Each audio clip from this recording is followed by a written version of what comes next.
শুরু হয়ে গেছে ঈদ যাত্রা।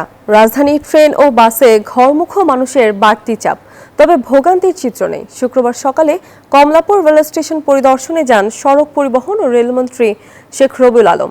বলেন, ঈদ যাত্রা নিয়ে যাত্রীরা সন্তুষ্ট, সেবার মান আরও বাড়ানো হবে। এদিকে অনলাইনে শুরু হয়েছে ট্রেনের ফিরতি টিকিট বিক্রি।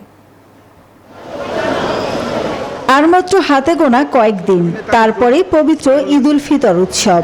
রাজধানী থেকে যার শুরুটা ঈদ যাত্রার মধ্য দিয়ে, উদ্দেশ্য একটাই, প্রিয়জনের সঙ্গে ঈদের আনন্দ ভাগাভাগি করে নেয়া।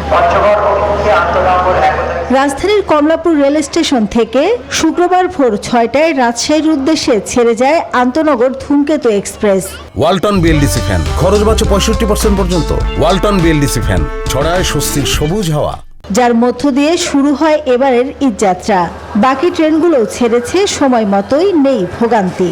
ঈদের ছুটিতে এখন যাচ্ছি সিলেটে। সবার সাথে ঈদ করতে চলে যাচ্ছে ইনশাআল্লাহ, আর ট্রেনও ঠিক টাইম মতোই আসছে। এরকমটা যদি সারা বছর পেতাম তাহলে তো ভালোই ছিল।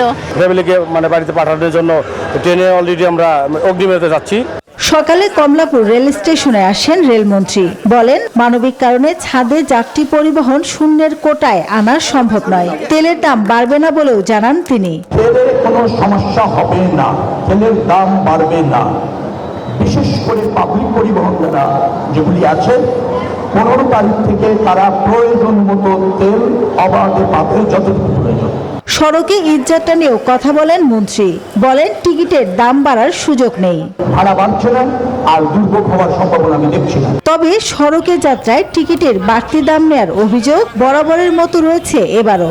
এই অভিযোগ নিয়ে শুরু এবারের যাত্রা। রাজধানীর বাস টার্মিনালগুলোতে দেখা গেছে যাত্রীর ভিড়। টিকিট এখনো পাইনি, 1 ঘন্টা ধরে ঘুরতেছি। এখন সবচেয়ে বেশি সমস্যা হচ্ছে যে গাড়ির, আর যাত্রী ওইরকম ভাবে আর কি টিকিটও পাচ্ছে না, কারণ গাড়ি ওই পরিমাণ নাই। শুক্রবার সকালে গাবতলীতে অভিযানে যায় ডিএমপির একটি দল, খতিয়ে দেখে ঈদ যাত্রার সার্বিক চিত্র। আমাদের সামনে যদি কোথাও কোনো চাঁদাবাজির ঘটনা ঘটে, সেটা যদি আমাদের সরাসরি নজরে আসে অথবা আমাদেরকে যদি কেউ জানায়, তাহলে কিন্তু আমরা জিরো টলারেন্স বাংলাদেশ পুলিশের যেটা আছে সেই অনুযায়ী আমরা কাজ করি। চাঁদ দেখার সাপেক্ষে আগামী 20 বা 21 মার্চ দেশে ঈদ উল ফিতর উদযাপিত হবে। মাসুদা লাবনী, নিউজ 24, ঢাকা।